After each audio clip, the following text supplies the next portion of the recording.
Well, doesn't time fly? Here we are. Powerful Nonsense, the podcast. Episode 25. Oh, yeah. We are halfway. No, not halfway. Quarter of the way. God, bad maths. Quarter of the way to our centenary episode. And to celebrate, I'm wearing some new shoes. He's got new shoes. It's a good upgrade. I was saying they look a little bit like Puss in Boots boots, to be honest. Yeah. Well, the next thing I'm buying is a little hat, so I can hold it and do the little cute eyes when somebody's disappointing me, and then I'm going to get a little sword and develop a Spanish accent. So yeah. Welcome to episode 25. It's another interview episode. These are coming out on a regular basis. I'm liking this.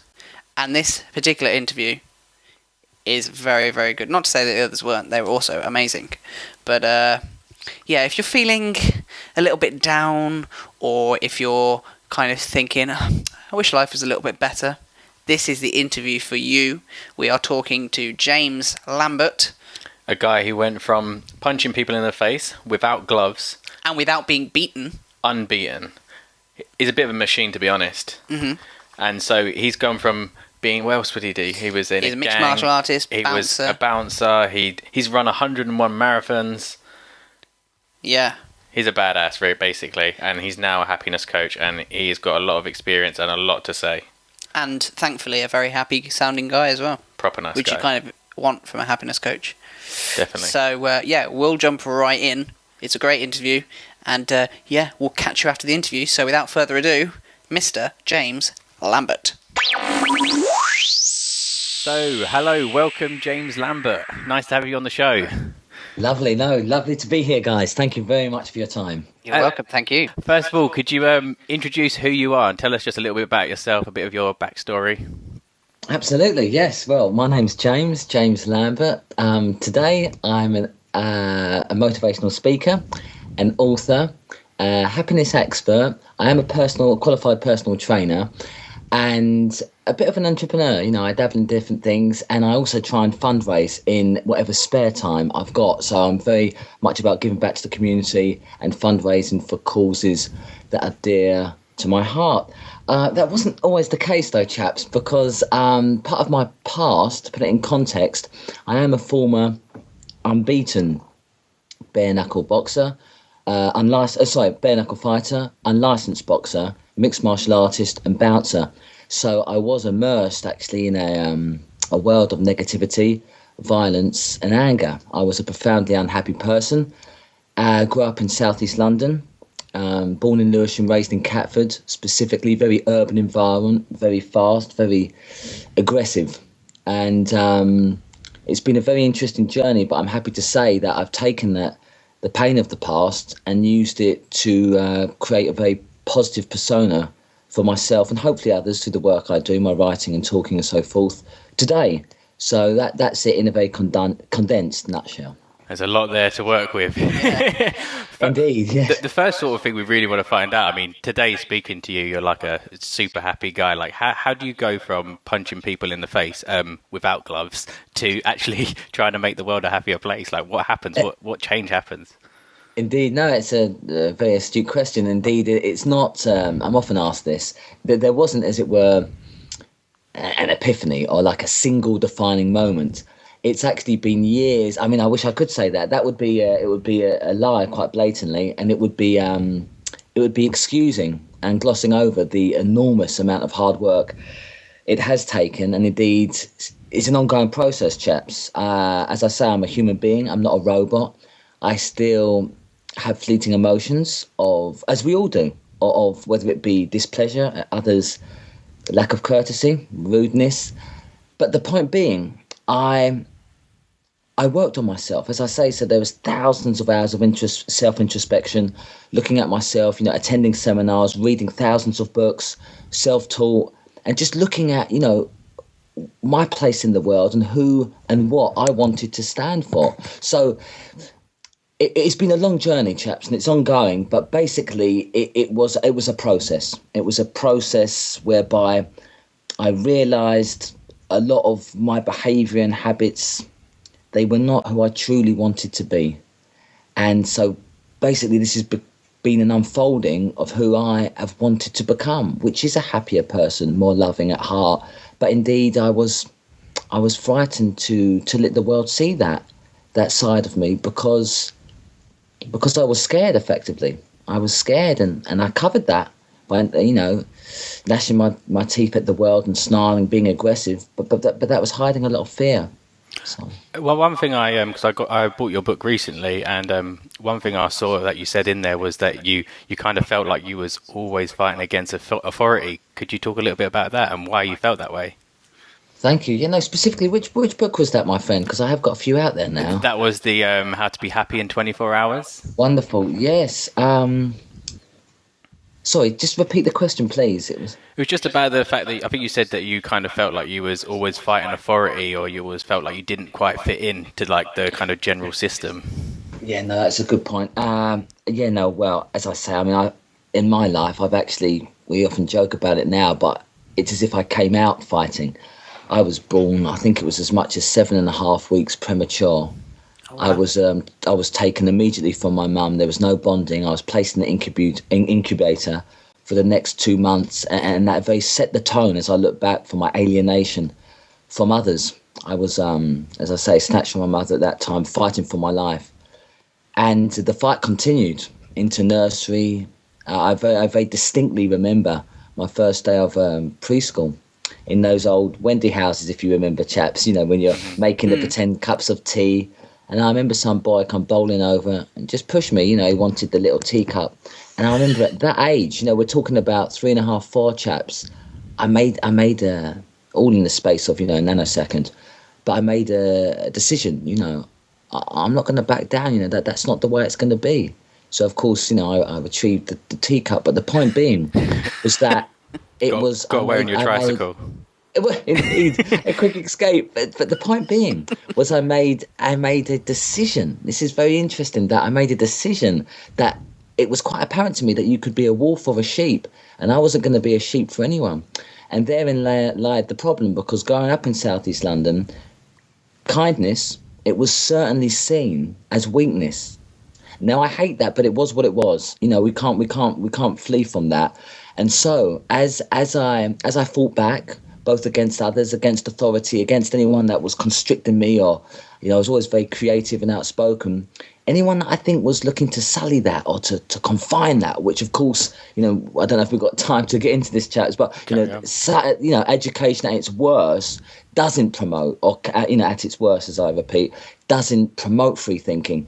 And I felt very stifled by that at an early age, and then, as I say, as I got older, unfortunately, I'm not saying, you know, I've been told allegedly there's some good ones, but you know, I had the terrible misfortune to meet very, very corrupt sort of police and people in authority.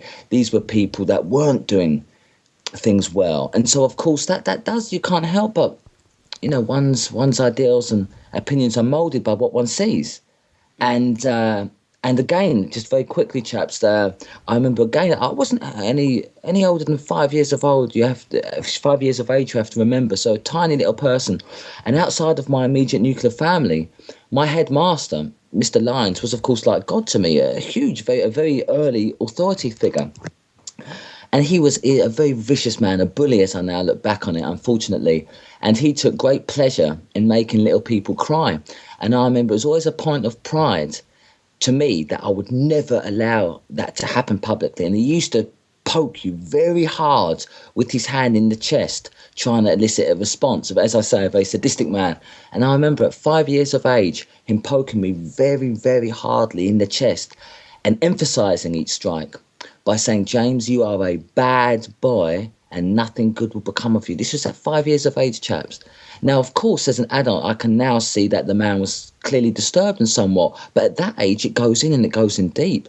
So, of course, you know, that it becomes like a self-fulfilling prophecy.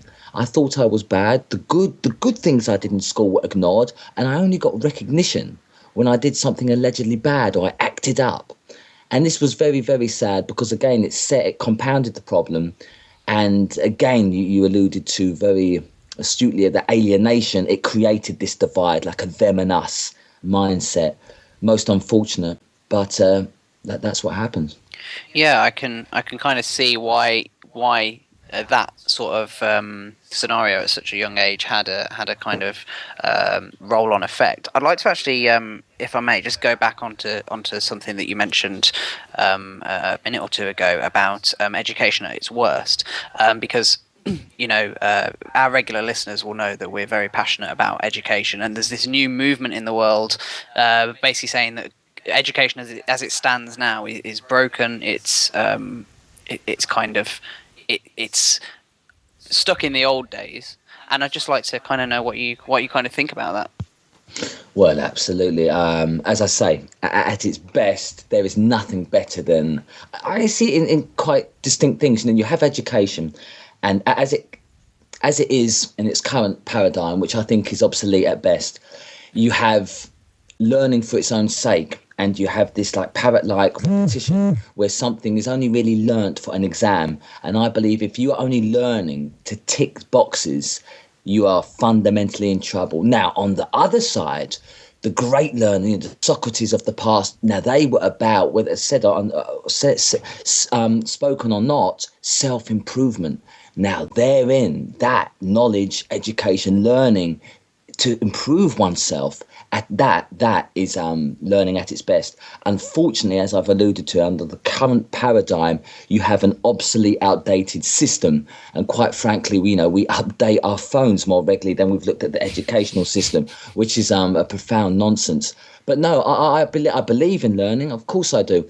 There is a need for schooling. There's a need for learning. But again, I personally don't like the learning by rote fashion, and particularly the subjects in which I studied. I'm a greater fan of life skills, generic life skills, because I could tell you Pythagoras' theorem at 15, and I could not be a productive member of society. So there's a fundamental flaw in that. So I could learn, I can leave school quoting the times tables and so on, but I can't do the basic. I can't manage my rent. I can't live peaceably with myself or others. These are fundamental life skills, my friend. And I think there is a juncture in education where that needs to be looked at and integrated. Definitely, totally agree with you on that. One thing I want to talk about, you were saying how you obviously came from quite a rough area. Like, is it actually possible to be happy in that kind of environment, where environment you can't control? You can't control the people around you. Absolutely, it's a fantastic question. Well, interestingly enough, your listeners may be in this very situation themselves, but my previous answer to that, in my other lifetime, as I call it, I would have said no, and I would have said that with true belief in that. I was the sort of person that angrily looked out at my environment. I'd blame the government. I'd point at the other, gang members. I'd point at the violent aggressors on the street, and I'd say they are the problem. They are the problem. Pointing aggressively at them, not realizing that 3 of my own fingers are pointing back at me in self-condemnation. Now, the short answer to that is yes, I now know one can definitely be happy in the most direst of situations, and you don't have to take my word of it. You just have to have a brief look at the news. There are people in Angola's, in mine, dire poverty, war type scenarios, chaps, and yet they are displaying kindness, generosity, and love. So it is not the environment per se that defines your levels of happiness, but how you think about that. I mean, a great poet once said, Milton, a man can make a heaven of hell and a hell of heaven, and that's all about one's mindset. And indeed, I did it myself, because I traveled the world, been to some beautiful locations, Maldives and Jamaica, stunning. Was I any happier? No, because James Lambert was unhappy. So I could travel to paradise, but the unhappiness traveled with me. Conversely, now I'm a happier person. I go back to these places. I go back to help as a mentor to men caught up in violence and gang intervention projects. And I carry the happiness because it's within, not without. You spoke about the gang projects you've worked on. I was just wondering, what sort of common mindset problems do you see amongst these people? Lack of self-belief. It is. I mean, there are, of course, there are a myriad of issues, but if I had to call one, a lack of self-belief in their innate worth. I struggled it myself. When you feel like a piece of shit, when you feel worthless, when you think that, you can, who am I to achieve? Who am I to earn a great amount of money, or certainly not legally? This malaise will, of course, present itself in a myriad of problems, including drug abuse, alcoholism, abuse against others, bullying, violence, etc., etc., etc. This all stems from a fundamental lack of self-worth. Conversely, when one feels better about oneself, you start treating yourself more kindly, eating better. We can get into later, looking after oneself. People allude to levels of consciousness, but it stems from, as I say, how you feel about yourself. Going back to Maslow's pyramidal, on the bottom you have just bare existence, surviving. At the top, thriving. When you are just surviving, when you are just getting by, of course, one's self-worth it is not very high up on one's list of priorities. So it's a huge thing. But yeah, in a nutshell, my friend, it would be a lack of self-worth. So why do you think there is this huge lack of self-worth? Like you mentioned before, like pointing the finger at other people and like it's their fault, and so the kind of victim mentality or the kind of feeling of being an underdog. Is it due to maybe like the media, government statistics, things like that, or is it something else entirely, do you think? Well, I think it's a number of things. There is, as in all of these things, there is no one clear-cut, identifiable answer, because as we are all different, we all have different presenting challenges and problems. But one of the things I think is fundamentally, again, going back to look at our learning and our current mindset, as it were, is the external validation we seek. So we are taught from a very early age that you are, even but the words we use, you have a merit. So you are based on award. And what's that based on? Achievement. Who gets to decide that? So the winner is the winner of the race, the person that gets the A+, he's heralded as a triumph, and the other is not. So it sets in very early, chaps, this lack of self-worth. You're not worth anything if you don't achieve. Hang on a minute though, chaps, who gets to define that achievement? I believe achievement is being a good person, being a great upstanding member of one's community, being kind, helping others. How do you define that?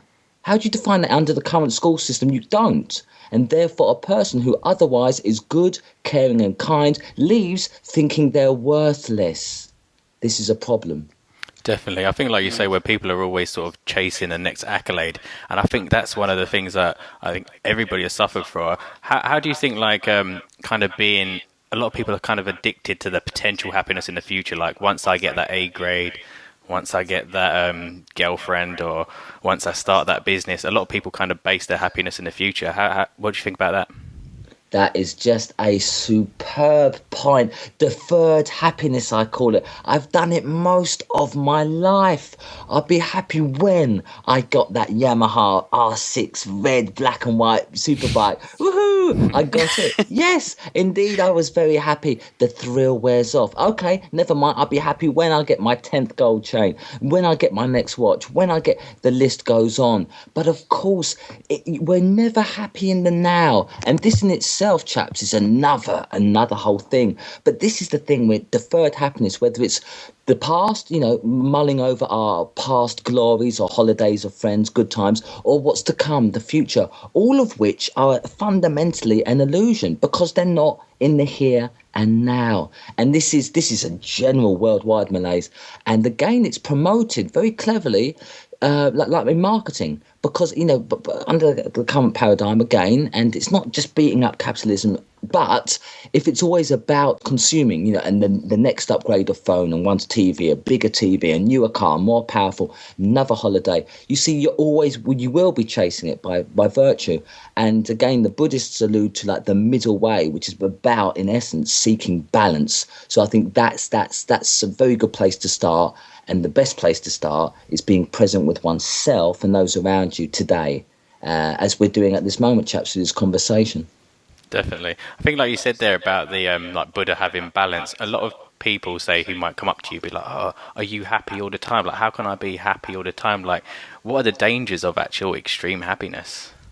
Well, you see, no, this is another juncture where we come off, because I wrote about that happiness, if you like, in my analogy, is akin to the clouds in the sky.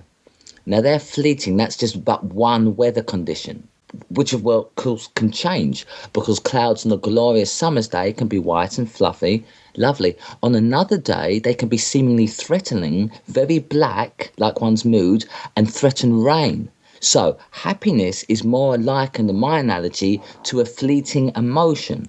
Now, this is where it gets interesting. Now, joy, on the other hand, I liken that to the sky. That's permanent, that's unchanging, that's always there, regardless of what the weather, sunny, indifferent, snowy, cold, is doing.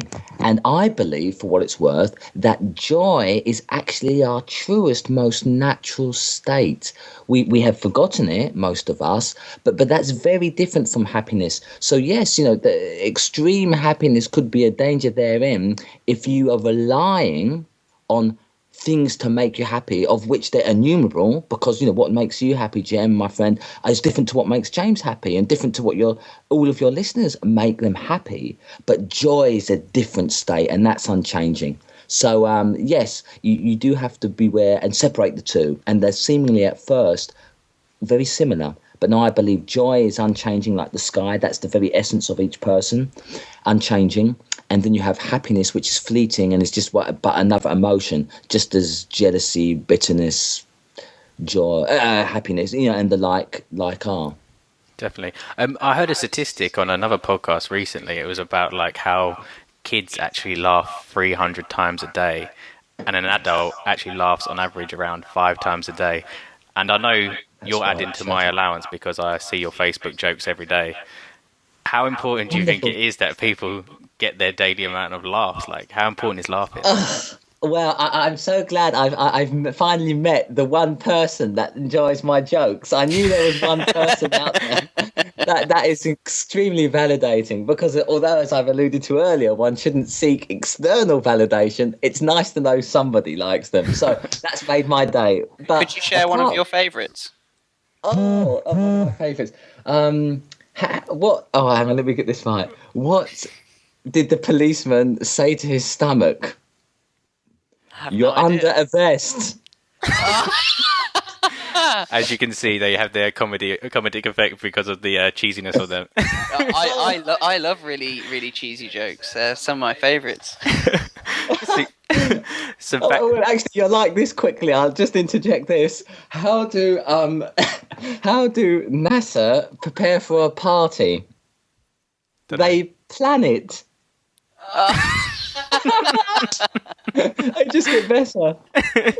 So, yeah, that's what I'm talking about. So how important is laughing? Like, we just got a bit of a dose in there. Oh, laughter, my friends, is vital. And it's something, as you say, I believe as adults, we get out of the habit of doing. So I absolutely believe in it. And again, it's very useful, as modern science is now telling us, that for this, like the placebo effect. So even if one doesn't feel happy, and of course, you wake up, you may not, but if you begin to smile, by sheer, for no reason, as it were, by virtue of just smiling, your body begins to change state. It feels happier than it did previously. So you can even, if you like, fake yourself into a better feeling state. So no, I'm very much for joy, laughter, happiness in all its forms, and jokes certainly plays it plays a part in that. Yes. Definitely. Obviously, you were saying that a lot of your kind of journey towards being happier was kind of building a core of self-worth. Like, where do you start? Like, when you're already feeling in your head like, I've got nothing to give. Yeah, again, a very good question, and it's one I take seriously, because I've tried to really identify those baby steps. Because as you say, when you are going through some stuff, and it's not, a lot of your listeners will be at the moment. I mean, life is serious, and quite frankly, no one gets out alive. So there are a lot of stuff going on, and I appreciate having been, as I now realise, in a depressed state myself. When you are in that black hole of despair, it's very difficult making that initial step towards improving oneself, or even finding hope. Indeed, when you can't see the light, you can't find the light switch. But I think it's, I mean, with different for every every individual. For me, it was a gradual dawning that this was not how the story was going to end. Now, I don't know where I believe that's in there, and each person, I mean, the point at which their break, so called, will be different. But I believe, don't be scared of that point, because indeed I think that lovely poet Rumi said that, the place where you're most cracked or damaged is where the light pours in. So what I realised is when I was at my lowest, it was almost like, oh right, well, I've got nothing. If this this is shit, this is terrible. So what have I got to fear? What have I got to fear by facing another day? And as I say, at its worst, I did give myself a bit of an ultimatum, because I thought, look, quite frankly, I'm sick of the life as it is, being this violent, this unhappy, this sad. So I've got to see, what tomorrow will bring you, because I wasn't going to just, this wasn't going to be the end, So I think it is a process, but you discover, I believe you discover really what you're about once you get to your lowest point. There's just something in you, and as I say, you will find it, each individual will find it once they get there. But it really is, it's sort of when your back's up against the wall, when the chips are really down, that inner warrior that I believe we've all got. If you've never thrown a punch in your life, it's there, because you're just born with it. It's an innate part of your DNA. When your back's up against the wall, you've got nothing to lose, you'll find the strength needed. And it can be a very long journey, but it's one that you are built to endure, And obviously, you've kind of, as you say, you've gone from being essentially at rock bottom, as it were, to kind of being now a happiness expert. So, what would you say? What kind of were or are happiness habits that you would suggest people employ, just for the long term, really? Absolutely. I think it's very important energetically as well how you start the day. So I liken it to like being, if it was like using the body analogy, so it's starting at the very top, at the brain, if you like, the head. That has to be self-sovereign, whereby the brain tells the body what to do, not vice versa. For example, chaps, what before, I used to get all hungry, so I just give in to my appetite. And appetites, as you know, can cover a whole gamut of things. We're talking about for men and for some women, you can have an appetite for pornography, for drink, for drugs, for lots of things that, yes, may bring you fleeting happiness, but leave you feeling emptier. This isn't religious or moralistic. I'm just saying, if you're honest, there are certain practices or habits you may currently have that after dabbling in them, you just don't feel great about yourself. And that's just being honest. So there are habits that you need to look at. So as I say, you need to be self-sovereign. So the mind needs to say, actually, I hear you, stomach, you're hungry, you want to give in to that. But actually, I override that, because I'm self-sovereign. So use mind as master, never as servant. That starts at the top. And also through one's discipline, through one's right or correct thinking. So as I say, that there's that voice we all have that talks very negatively. You're too fat, you're too thin, you're not good enough. That needs to be silenced. And it begins by replacing those statements with positive ones, affirmations as they're frequently called. But you need to start changing that and changing your self-talk, because I realized that the story I was previously playing in my mind, you're not good enough, you're worthless, you're violent, you are a fighter. You see, I could change that.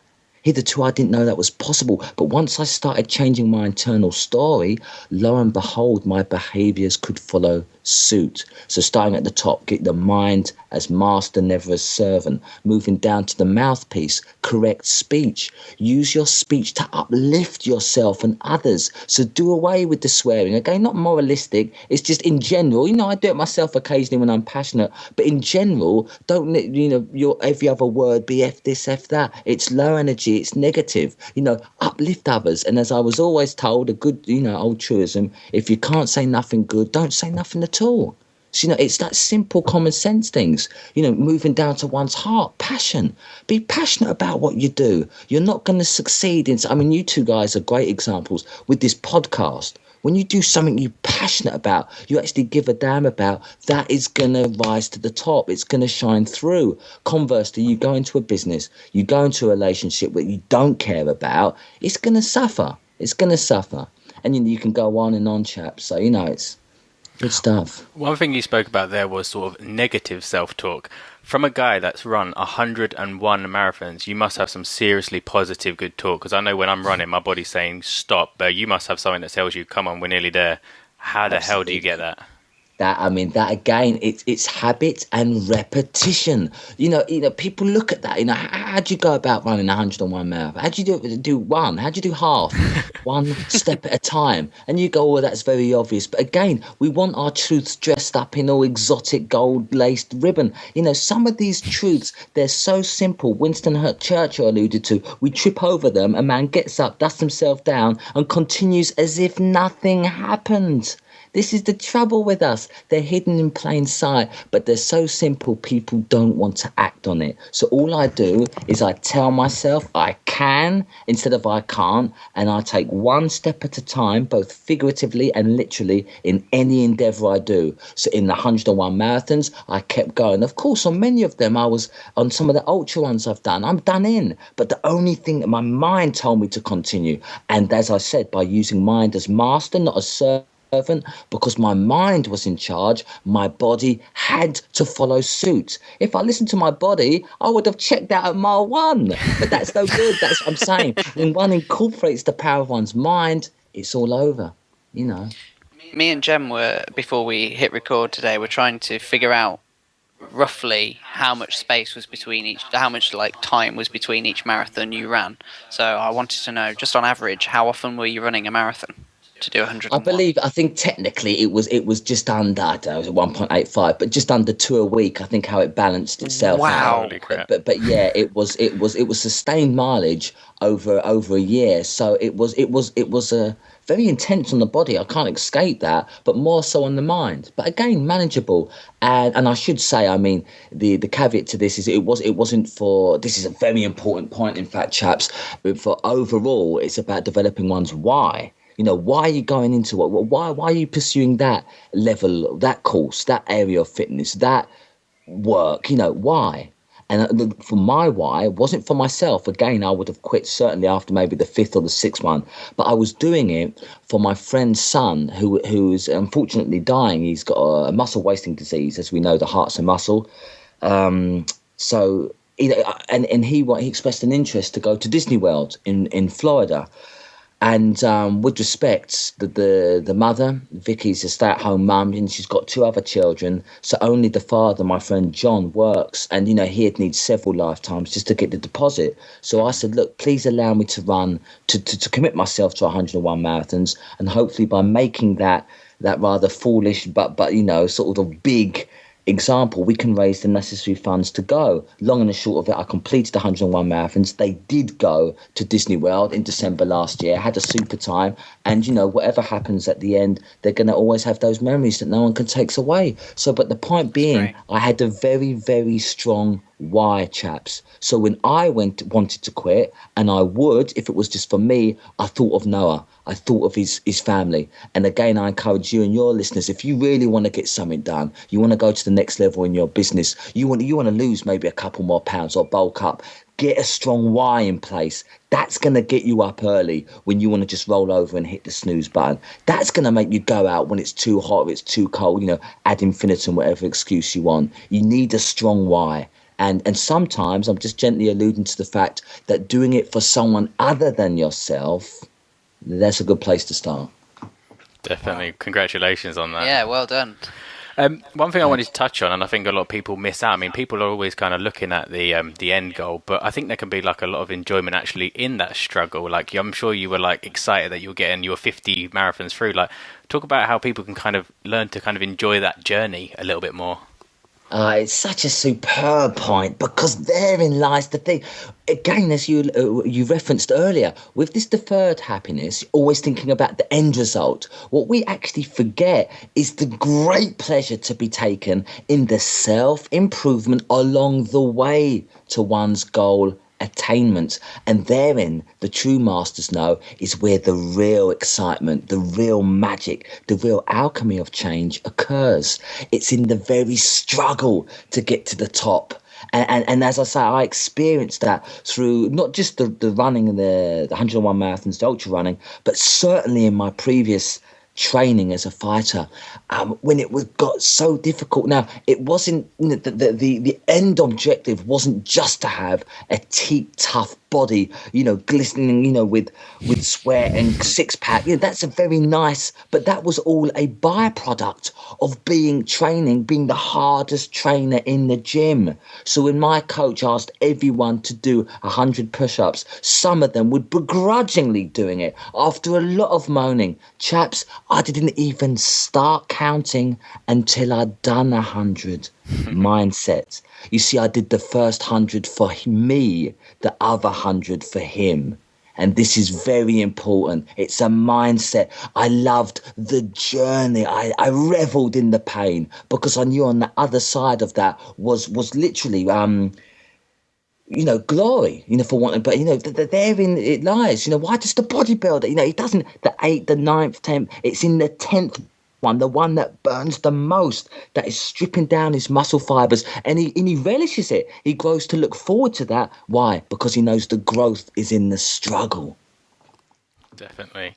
Another point that I wanted to make is just like a lot of people kind of inflate what happiness should be. Like they want the better car, like you say, you want the motorbike, the better motorbike, the bigger house. Like I'm a big believer in the fact that you kind of need to decrease what you need to be happy, like decrease in your kind of expectation on happiness. I was just wondering if you can say anything a little bit about that, like just decreasing what you need. Yeah, again, it's not, as I say, there has to be, it's a good point, and I do want to talk, people do talk about that, the line of least resistance. So if you look at Feng Shui, or you actually remove things, the greater the whole of the sum is. But I think there's this defining, or there's a split point here where I believe it's a trap to think that inherently more is bad. No, I don't necessarily think so, but I think it is important for you as an individual, for every single one of your listeners, to identify what makes them happy. Because what I did previously, chaps, was I was shown a watch of Tag Heuer and Rolex. I bought into that. I never did my own study. Like, actually, do I like that myself? If you do, fine, that's not a problem. Do I like that BMW, or do I like it because I think my neighbours will see me with more respect? We have to analyse our thoughts, because I think there's too much passivity. And, we just do, we go along with the crowd. We think we have to go to the Maldives to be happy. As I said, I went, it was very nice. But fundamentally, you can be just as happy in your own garden. This is the truth. So, as I say, I would just encourage each and every person to not necessarily strip away, but to identify if more consumption, conspicuous consumption does make one happy. And as I say, I gently allude, only speaking for myself, that no, it doesn't. As you say, sometimes less is more. Okay, and one thing that I did want to ask you mentioned change a little bit earlier. My question is, do you think that as you get older, happiness changes? In terms of maybe what makes you happy, or just the general phenomenon itself? I would certainly hope so, my friend. I would certainly, let's just say some of the things that make me happy, in inverted commas, I was doing as a young man, I would shudder at doing now. So no judgment here, but speaking for myself, if one is even vaguely serious about self-improvement, which your listeners all are, I would jolly well hope that your attitudes on what makes you happy does change. And as an example, what I'm saying is, drinking 15 pints and having a split when you're 16 and 17. Oh, yes, if you asked me then, was I happy? I would have said in an unconscious Neanderthal-like way, yes, I am, thank you. Now, at the moment... And you would have got a high five from us, like, bad man. The trouble is, what I'm You saying is machine. the thought of doing that now, it just fills me with dread. No judgment here, no judgment. But what I'm saying, for me, you can be filling that time a little bit more prudently, and that's all I'm going to say there. But yeah, hopefully, as you get older, yes, what makes you happy, I would hope, does change. I know we haven't really touched on it yet, but you said you said in your bio to it, you sent over to me that you've had 2 near-death experiences, like just because one wasn't enough. What did you learn from your near-death experiences? Short chaps, and seize it by the scruff of the neck, and live it up, live it up. As I say, I've been very, very fortunate in my life, both in some interesting violent encounters and certainly some very near fatal motorbike accidents. That, goodness me, life is short. And, it's often said, it's, become a cliche, tomorrow's not promised, or you might get hit by a bus. But the joke is, one day will be your last. So the point being, we might as well try and enjoy it within reason to the best of our ability, do something positive, do something you're passionate about in the meantime. And, really just try and find your place in the world, continuously self-improve, and just live it up, because, time is promised to no one. So, cool. I was just wondering, do you think there's actually any sort of clear comparisons between entrepreneurship and actual fighting? Oh, goodness me, the parallels are striking. Tenacity, the ability to not give up, to roll with the punches, to sometimes I lead the ropes I used to occasionally lean on, at least when the fighters were in the ring, my friends, and not the fields. There are times when you have to take a breather from one's business, the inclement weather conditions of business, similar to the ups and downs in the fight, the tenacity to bite down your gum shield when you're getting hit. That's like a metaphor for, the business isn't always going to be smooth sailing. You've got to roll with the punches that life throws you. So the similarities are striking. But again, we keep going back to the mindset, chaps. You look at the champions. Muhammad Ali alludes to the fact that he hated training, every second of it, nay. But he knew if he suffered now, he would get to live eternity as a champion. And as he still does very fondly in our minds now, he's transcended the sport. But that was because when times got tough, he stuck with it. And that is, again, goes back to mindset. But a lot of us have got a passive, weak mindset. So when times get going, a lot of us, friends, I hate to say it, we're looking for the nearest exit. And, I had it on the door. You had a lot of people that, don't get me wrong, martial arts, they could chop those bricks really nicely. And that looked impressively. Once it started kicking off on the door, they were looking for the exit. And this is like life.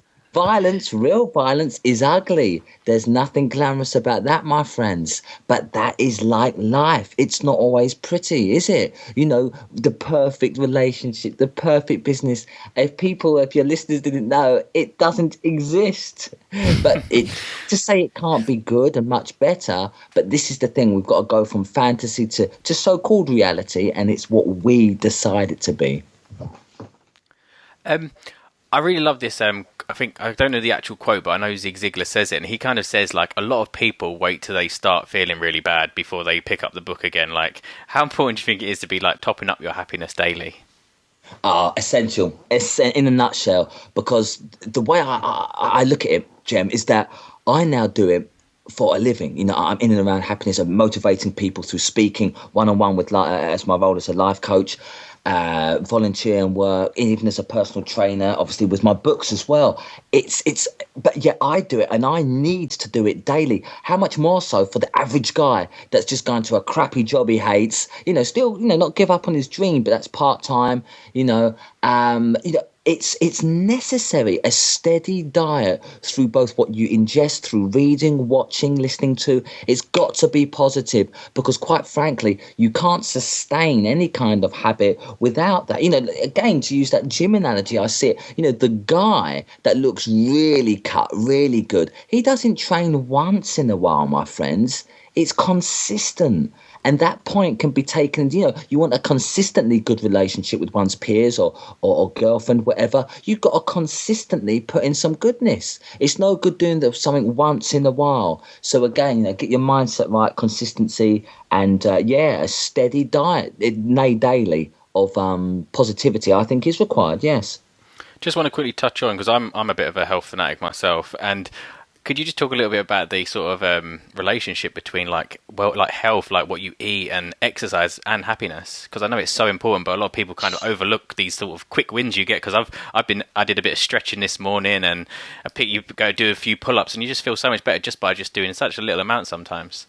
It's well said, and you're right on the money there. Again, in terms of changing one's state in the first instance, even people think you have to go to a Himalayan retreat and meditate for 10 years. Not at all. As you say, just by moving one's body. Our bodies were made to move. Lots of us, to our jobs, not through no fault of one's own, we're living sedentary lives. We drive more than we walk. We may go to an office, sit down 8 or 9 hours, come home, watch some TV. But as you say, just by moving, literally seconds in the morning, as soon as I wake up and after I've said, yippee, it's another day, I get down on the floor and bang out some press-ups, do some stretching, do some sit-up. As you say, stretch, change the physicality of oneself, in turn directly affects one's mood for the better. So the link is, and again, not just because I say it, those that are impressed by modern science or whatever, go and do the research. It's all there. The effects are very, very linked now. That movement,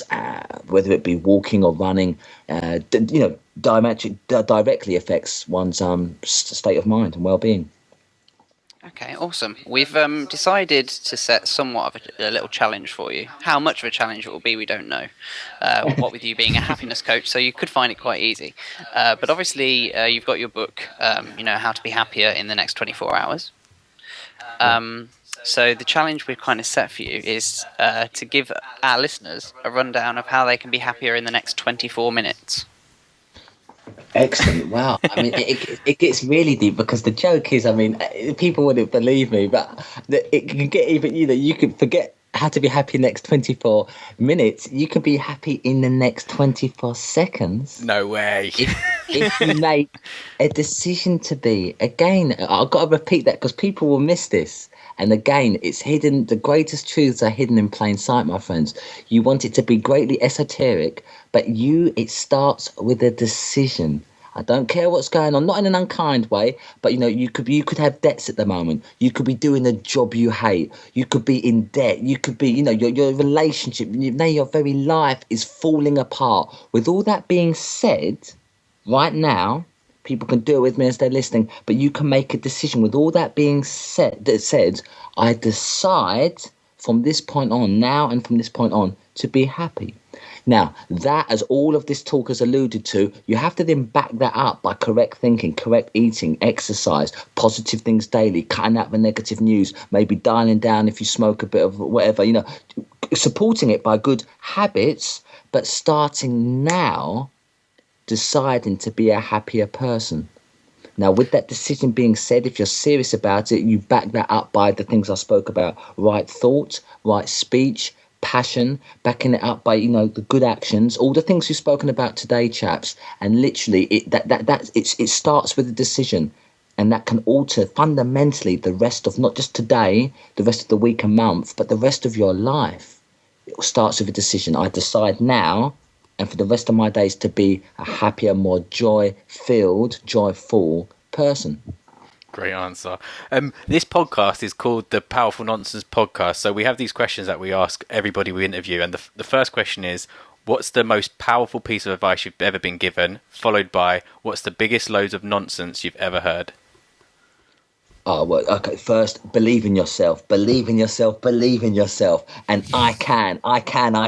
Always say I can. Even if you can't, you will figure it out. But tell yourself I can. Believe that with a passion. It will then become a self-fulfilling prophecy, and you will do it. You can do anything. I'm not saying it'll be easy. That's commonly misunderstood. You go, oh yes, I want to be the best bodybuilder, the best sprinter in the world. No, I didn't say it'll be easy, but with daily, consistent, hard work and never giving up, you will at minimum be a better you by an infinite amount than you were, whenever you started, you made that decision. So that's certainly what I would like to say. Believe in yourself, and I can. The biggest load of nonsense and bull I have ever been told is a leopard can't change his spots. Hello, I'm living proof you can. So let's get that right. I want to hear this bull crap that gets passed down from generation to, I call them mind viruses. They're inherited and they're never explored or exposed for the lies they are. Because if I believe guys, the stuff I could, I was told after one of my accidents I would never walk again. Bullshit. I'm here today, but you've got to be careful for what you listen, because a lot of your peers, a lot of so-called friends and family members, a lot of your environment, a lot of people who they roll with, they're not supporting you. You've got to be your own best supporter. That's why one's self-talk is so important. Believe in yourself. Tell yourself you can. Go out and make it happen. Excellent stuff. Excellent. Really good answer.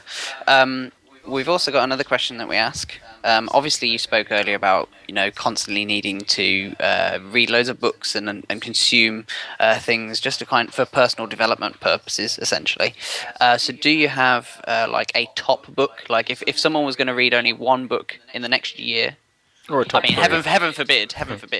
But if they were only going to read the one book in the next year, what book would you recommend? Unstoppable by James Lambert. Hey. Good answer. You've got to get that in there, chaps. But no, of Absolutely. course, there are some profoundly. Any book can be a portal into a whole new universe of self-discovery and self-knowledge. There are so many books. I tell you, to keep it to just one or two is an enormous help, because I'm a lover of the written word and so on. I think some that come to mind, because I do want to answer the question. Some that come to mind would certainly be anything by Robin Sharma, but particularly the Greatness Guide. He's got the Greatness Guide 1 and 2, but for the sake of simplicity, let's just say the Greatness Guide by Robin Sharma. His most popular book was, I believe, The Monk Who Sold His Ferrari, for your listeners out there. Again, I have to put out a personal favourite of mine, and also you chaps will probably be familiar with, amazing man, Paulo Coelho, and Paulo Coelho's The Alchemist specifically. Very, very powerful book for all the entrepreneurs that they're listening, business, anyone that wants to get anything done. Lovely story, but it's very multifaceted. And just, as I say, I think that's two that come to mind. But there's so many chaps. There's honestly, there's so many good pieces of work by people like, I don't know, Wayne Dyer, as you've alluded to, Zig Ziglar. There's great books by Brian Tracy, Eric Thomas. The list just goes on and on. It's amazing stuff out there. Okay, and finally, so if people love what they've heard, they really want to get to know you a little bit more, or maybe want to read your stuff, like how can people get in contact with you? How can they purchase your books? I know I'll put the links onto the blog, but yeah, if you can give a little bit of information. Absolutely, yes. Well, I've got an Amazon author page on Amazon, so that can be found either on .co.uk or the .com site, but that would just be under my name, James Lambert, Lambert. I've got a website, www.jameslambertcoaching.co.uk. Also on Twitter, my handle's @MrHappy79. I suppose Facebook, if anyone wanted to link up with me on there. I've now got a public page, so again, it's just under James Lambert. But yeah, they're the main ways, chaps, and to keep in touch with me, follow my work, look out for my work on Amazon. And there is actually a link on the website now, James Lambert Coaching. So hopefully people, I've made it quite easy to get hold of some of the materials now. Excellent. So it's been a pleasure to have you on, and I'm sure we'd love to have you back at some point in the future. Oh yeah, definitely have you back. I'd love it. It's been a pleasure talking to you, chaps. Really enjoyed your company, and the time's just flown by. So that was James Lambert. What Great a legend. guy. What a legend. What a legend indeed. Very, very nice guy. And he's just a really, really interesting take on the world and just happiness in general. What did you think, Jem? I really liked it, but for me, the most powerful point he made was the fact that you just have to make the decision to be happy. Like, it's in your power. He, as he said, like, a leopard can change his spots, and it just really comes down to, like, do you want to enough? Yeah, definitely. What about you? Yeah, kind of the same thing, really. When we set him that little challenge, I was half expecting a list of things that you could do, just like affirmations and this sort of thing, but actually what he said surprised me, but in a kind of, oh yeah, of course, kind of way. Yeah, just really, really really interesting guy and lovely guy as well. I think it goes back to a lot of what we say, like a lot of this, whether it's business, whether it's relationships, whatever, it all comes down to that mindset. It seems that everybody it seems the people we interview anyway seem to understand that it's the mind that controls everything. If you can kind of get hold of those reins, then you can really take control of your life. Yeah, definitely. So yeah, I hope you all enjoyed that interview as much as we enjoyed that interview, because we came out of that afterwards being like, yeah, that was so good, in those voices as well, obviously.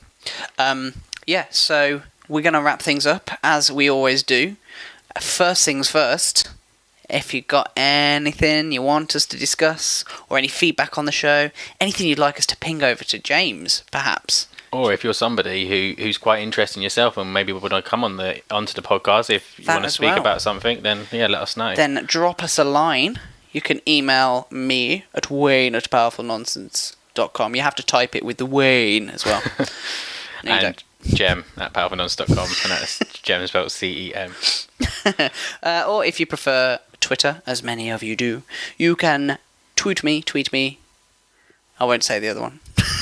At Wayne_Ingram. And Gem, my Twitter is at CKYILDIZ. And I just want to say that I don't think I say enough, but at the end of every time we finish a podcast, what I do on powerfulnonsense.com is put like a full breakdown of the episode, and you can get all the links. So there'll be links to James's book, his website. There'll also be maybe links to books that we've discussed, or just a breakdown of the episode to kind of refresh your mind.